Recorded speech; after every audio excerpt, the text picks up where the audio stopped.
Hello viewers, नमस्कार। आप सभी का पाथ फाइंडर्स बाय एकेडमी पे स्वागत है। एक बहुत ही बड़ी चिंता की विषय यहाँ पे सामने भारत के लिए आ रही है कि हमास के एक बहुत ही सीनियर ऑफिशियल रिसेंटली 5 फरवरी को पीओके में पाए गए थे। पीओके में एक बहुत बड़ी कॉन्फ्रेंस हुई है और उस कॉन्फ्रेंस में बहुत सारे ऐसे टेररिस्ट ऑर्गेनाइजेशन जो उस पर्टिकुलर कॉन्फ्रेंस में शामिल थे। अब इसराइल जो है उसके डिप्लोमेट्स रिसेंटली इंडिया को अप्रोच किए हैं और इसराइल ऑफिशियल्स का कहना है कि भारत सरकार को जल्द ही हमास को यूएपीए के अंदर एक टेररिस्ट ऑर्गेनाइजेशन बना देना चाहिए। यूएपीए का फुल फॉर्म आपको पता है, अनलॉफुल एक्टिविटीज प्रिवेंशन एक्ट, जो 1967 में भारत की पार्लियामेंट ने लाया था। इस पर्टिकुलर कानून के अंदर यह पावर दिया गया है सरकार को कि वो किसी भी संस्था ऑर्गेनाइजेशन को टेररिस्ट ऑर्गेनाइजेशन का टैग दे सकती है।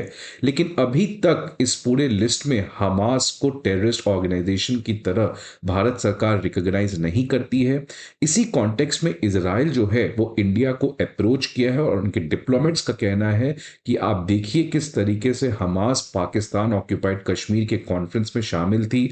अगर आप अभी भी इसको टेररिस्ट ऑर्गेनाइजेशन का टैग नहीं देंगे और इनके ऊपर सैंक्शंस नहीं लगाएंगे, इनको बैन नहीं करेंगे, तो आने वाले समय में भारत के लिए एक बहुत बड़ा समस्या खड़ा हो सकता है। अब आखिरकार आज के सेशन में हमें समझना क्या है। पहली बात तो ये कॉन्फ्रेंस पाकिस्तान ऑक्यूपाइड कश्मीर में क्या था, इस कॉन्फ्रेंस के आउटकम्स क्या निकल के आए।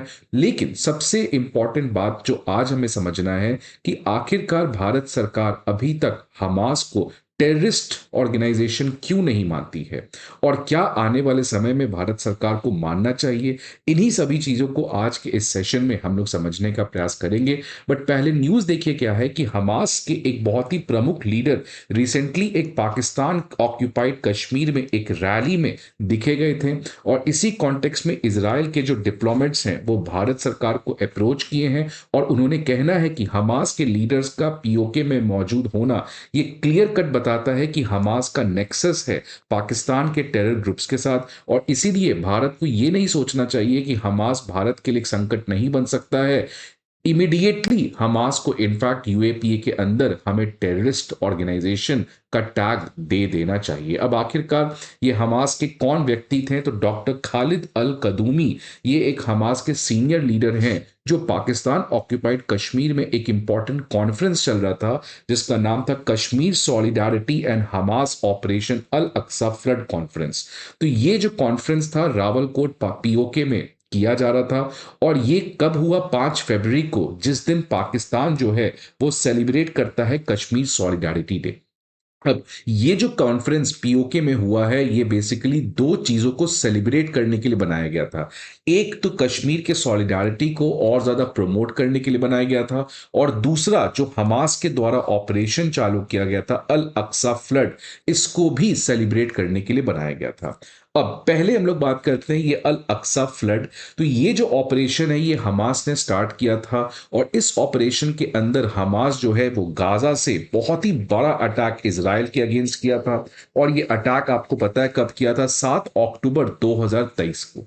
तो ये हमास का जो ऑपरेशन था अल अक्सा फ्लड, इसी को सेलिब्रेट करने के लिए कि हमने कितने इजरायलीज को मारा और कितना ज्यादा हमने पैलेस्टीनियंस के हक के लिए एक बहुत बड़ी मैसेज इजराइल को दी, उसी चीज का कमेमोरेशन टाइप इवेंट था ये ऑपरेशन अल अक्सा फ्लड, जिसका कमेमोरेशन इस समय पीओके में किया जा रहा था। इसके अलावा इस पर्टिकुलर कमेमोरेशन को कश्मीर के सॉलिडारिटी डे के साथ भी जोड़ा गया।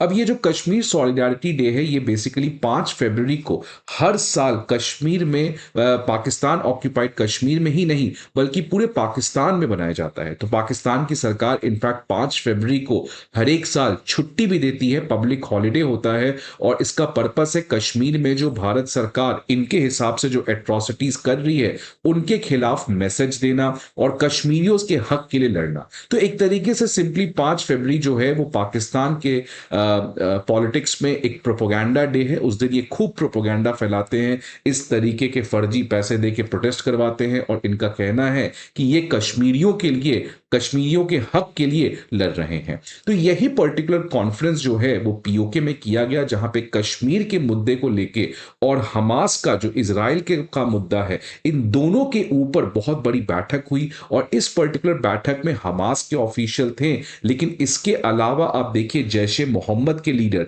लश्कर ए तायबा के लीडर, ये सभी लोग यहां पे शामिल थे। अब ऑलरेडी जैश ए मोहम्मद और लश्कर ए तायबा तो भारत के टेररिस्ट लिस्ट में है, लेकिन हमास अभी तक इस पर्टिकुलर टेररिस्ट लिस्ट से बाहर है। तो इसी कॉन्टेक्स्ट में इजराइल का कहना है कि देखिए आपके सामने हमास किस तरीके से इन पाकिस्तान बेस्ड टेररिस्ट ग्रुप के साथ नेक्सस में काम कर रहा है, and now it is the wake up call for the government of India to act fast. अब समझेंगे कि क्यों आखिरकार भारत सरकार ने हमास को टेररिस्ट टैग में नहीं डाला है। बट उसके बाद करने के पहले स्टूडेंट्स, आप सभी के लिए एक बहुत ही इंपॉर्टेंट इंफॉर्मेशन कि अनअकैडमी आईएएस आपके लिए कुछ इंपॉर्टेंट इंफॉर्मेशन लेके आया है। For example previous year questions हो गए, करंट अफेयर मैगजीन्स हो गए और प्रीलिम्स मॉक टेस्ट हो गए। ये तीनों के पीडीएफ अब आपको Unacademy IAS free of cost provide करने जा रहा है। हमारे वीडियो पे दिए गए डिस्क्रिप्शन बॉक्स पर जाइए, वहां पे आप इन सभी पीडीएफ्स को डाउनलोड कर सकते हैं एब्सोल्युटली फ्री ऑफ कॉस्ट। इसके अलावा आपको किसी भी तरीके की इंफॉर्मेशन चाहिए तो आप इस नंबर पर कॉल कर सकते हैं, या नहीं तो आप हमारे ऑफलाइन सेंटर पे विजिट कर सकते हैं, जहां पे हमारे मेंटर्स और एजुकेटर्स आपको बढ़िया तरीके से गाइड कर सके। अब हमास की बात करें तो इस समय हमास, जैसे मैंने पहले भी कहा कि यूएपीए एक्ट 1967 के अंदर इसको अभी तक हम एक टेररिस्ट ऑर्गेनाइजेशन नहीं मानते हैं। As per the last data इस समय 44 डेजिग्नेटेड टेररिस्ट ऑर्गेनाइजेशंस हैं, लेकिन अभी तक हमास को हमने इसमें इंक्लूड नहीं किया गया है। अगर बाकी कंट्रीज की बात करें तो US, European union, Canada, Australia और यूके, ये इतने सारे कंट्रीज हैं जो इस समय हमास को एक टेररिस्ट ऑर्गेनाइजेशन मानते हैं। लेकिन ऐसे बहुत सारे कंट्रीज हैं जो हमास को टेररिस्ट ऑर्गेनाइजेशन नहीं मानते हैं। लादर उनके हिसाब से हमास एक इंसर्जेंसी है, हमास एक कॉन्फ्लिक्ट है पैलेस्टीनियंस के स्ट्रगल के लिए, इसलिए हमास को वो एज सच टेररिस्ट ऑर्गेनाइजेशन नहीं मानते हैं, जिसमें रशिया है, चाइना है, टर्की है और ईरान आपको पता है ऑब्वियसली हमास को टेररिस्ट ऑर्गेनाइजेशन नहीं मानता है। अब जैसे देखिए कि टर्की के जो प्रेसिडेंट हैं उन्होंने तो पब्लिकली हमेशा से ये कहा है कि हमास जो है वो टेररिस्ट ऑर्गेनाइजेशन नहीं है, रादर एक लिबरेशन ग्रुप है जो पैलेस्टीनियंस के लिबरेशन, पैलेस्टीनियंस के हक के लिए लड़ रहा है, इसलिए वो इसको टेररिस्ट ऑर्गेनाइजेशन इनफैक्ट नहीं मानते हैं। अब इंडिया की अगर बात करें तो इंडिया हमास को टेररिस्ट ऑर्गेनाइजेशन नहीं मानता है। इसके प्राइमरली दो कारण है। पहला कारण तो हमारा फॉरेन पॉलिसी है, क्योंकि इस समय अगर देखेगा इंडिया का जो फॉरेन पॉलिसी है इस पूरे वेस्ट एशिया के इलाके में, इट इज अबाउट बैलेंसिंग। किसको बैलेंस करना है? एक तरफ हमारा जो मुस्लिम वर्ल्ड है, जो अरब वर्ल्ड है, और दूसरे तरफ जो हमारा एक नया दोस्त बन के आया है इजराइल। इन दोनों के बीच में हमें एक बैलेंसिंग अप्रोच रखना होता है, बिकॉज जितने भी अरबिक कंट्रीज हैं वो कहीं ना कहीं कुछ हद तक हमास को सिंपैथाइज करते हैं और उनका कहना है कि हमास जो है वो पैलेस्टीनियंस के अधिकार के लिए लड़ रहा है, और इजराइल तो आपको पता है वो तो हमास को खत्म करना चाहता है। इसलिए ऑल्दो प्राइम मिनिस्टर मोदी ने जब 7 अक्टूबर को अटैक हुआ था इजराइल में हमास के द्वारा, तो प्राइम मिनिस्टर मोदी ने कहा था कि टेररिज्म की कोई जगह नहीं है, और इस पर्टिकुलर अटैक को हम कड़ी शब्दों में निंदा करते हैं, खंडन करते हैं। लेकिन उसके बावजूद 2 साल हो चुके हैं, लेकिन अभी तक भारत सरकार ने हमास को टेररिस्ट का ऑर्गेनाइजेशन टैग में नहीं दिया है। तो यह बताता है कि भारत कैसे इजराइल और अरबिक वर्ल्ड दोनों को बैलेंस करके चल रही है। लेकिन दूसरा जो कारण है वो है लीगल कारण।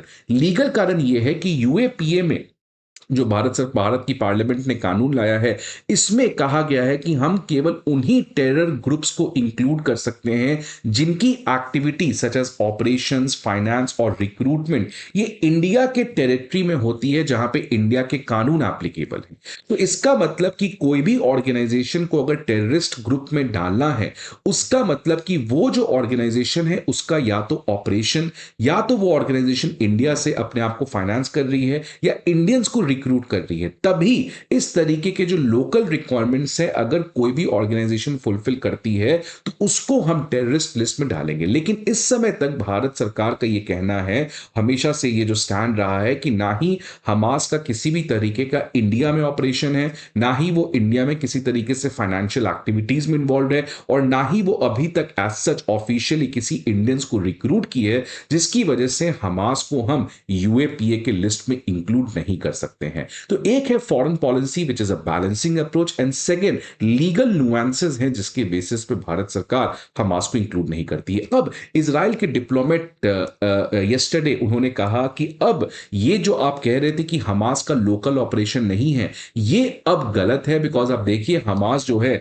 वो कितने क्लोजली नेक्सस में पाकिस्तान के टेरर ग्रुप्स के साथ काम कर रहा है, और ये तो आप ही का टेरिटरी है, बिकॉज पाकिस्तान ऑक्यूपाइड कश्मीर तो आप ही का टेरिटरी है, मतलब आप ही के टेरिटरी में इस तरीके से कश्मीर के सॉलिडारिटी डे और कश्मीर सॉलिडारिटी डे में भड़काऊ भाषण, एंटी इंडिया स्लोगन दिया गया है। सो नाउ ये जो भारत सरकार का कहना था कि लोकल रिक्वायरमेंट्स को हमास फुलफिल नहीं करती है, अब एग्जैक्टली ये क्लियर हो चुका है कि कितना ज्यादा बड़ा थ्रेट आने वाले समय में हमास बन सकता है। इसने इजराइल के डिप्लोमेट ने भारत सरकार को अर्ज किया है और आशा जाहिर की है कि न्यू दिल्ली जो है वो हमास को जल्द ही टेरर लिस्ट में इंक्लूड करेगा। भारत सरकार करती है या नहीं करती है तो समय बताएगा। इनफैक्ट पार्लियामेंट में भी इसके ऊपर चर्चा हो चुकी है। अब लेकिन ये पर्टिकुलर जो चीज हुई है, इससे एक बात तो हमें पता चल चुका है कि कोई भी टेररिज्म का आज तक यूनिवर्सल डेफिनेशन इसलिए नहीं बन पाया बिकॉज देखिए किसी भी ऑर्गेनाइजेशन को कुछ लोग अच्छा मानते हैं, कुछ लोग खराब मानते हैं। वो कहा जाता है कि there are some people who are good terrorist and there some who are bad terrorist. किसके लिए कौन टेररिस्ट है वो डिपेंड करता है उसका उससे नेशनल इंटरेस्ट फुलफिल हो रहा है कि नहीं हो रहा है। मुजाहिदीन जिसे तालिबान बन के आया, इसको बनाया गया था अमेरिका के द्वारा सोवियत को रोकने के लिए, लेकिन जब सोवियत चला गया तो ये खुद मुजाहिदीन अमेरिका के हिसाब से टेररिस्ट बन गया। तो ये जो आपको टेररिज्म है, इसीलिए इसकी वजह से आज तक कोई डेफिनेशन नहीं आ पाया है, बिकॉज टेररिज्म तभी कोई टेररिस्ट बनता है जब उस कंट्री के नेशनल इंटरेस्ट के हित में नहीं है।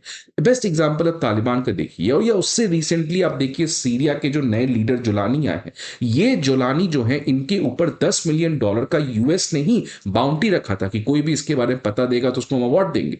जैसे ही ये चुन के आए तो इनके ऊपर से बाउंटी हटा दिया गया। तो ये बताया जाता है कि टेररिज्म इसलिए बहुत डायनेमिक चीज है, इसीलिए टेररिज्म के ऊपर कोई यूनिवर्सल कंसेंसस बन ही नहीं पाता है।